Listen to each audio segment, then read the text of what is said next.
Squirrels are the most devious, cunning, enterprising creatures you've ever seen. We learned this the hard way on a backpacking trip. We were in Zion, the north part of Zion. It's very remote. It's beautiful. Mountains, desert, heat, but it's beautiful. We went to the ranger station and checked in and said, we want to go on this backpacking trip. He signed us up and he gave me a wire.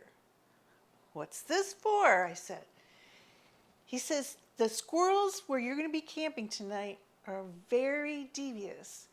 And they like to, when you go to hang your food up in your sack, you think, okay, it's off the ground, away from the squirrels. No, they like to chew through the rope and drop the bag to the ground, and they're going to eat all your food.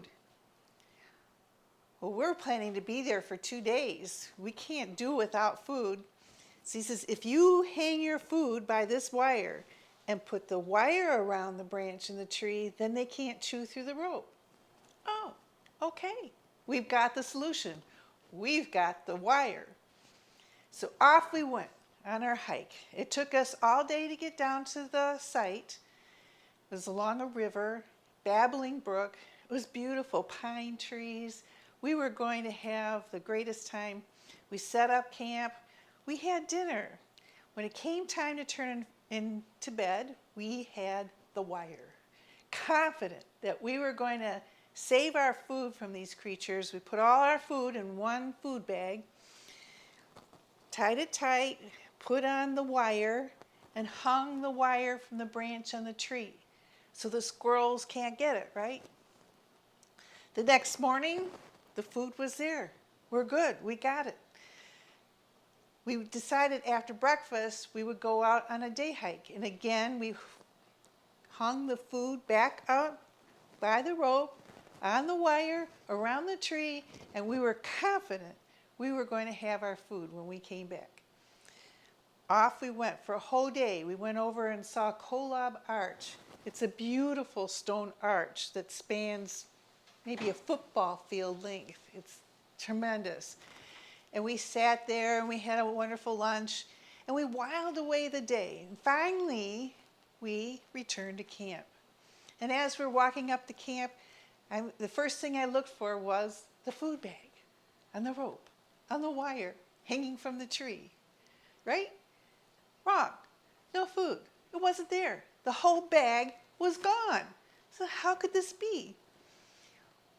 We walked up into camp just in time to see the thief, the critter, the squirrel, digging like a dog. Couldn't believe it.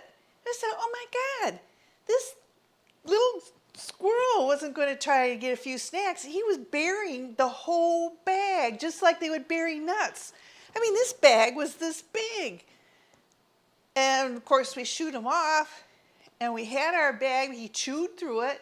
He ate one of our packages of snacks, and he was going to bury the rest for later on. Enterprising, devious. If we hadn't walked up, maybe we wouldn't have found the hole. He was going to cover it up, and he partially covered it. Unbelievable. As we looked at the bag, see how could he get through the wire? He hadn't. He had crawled down, hung on the wire, and chewed through the rope. Dropped the bag. Life was good. He chewed through the bag, got the food. He was going to save the rest. He's good. He's also the most devious, cunning, creative creature I've ever met.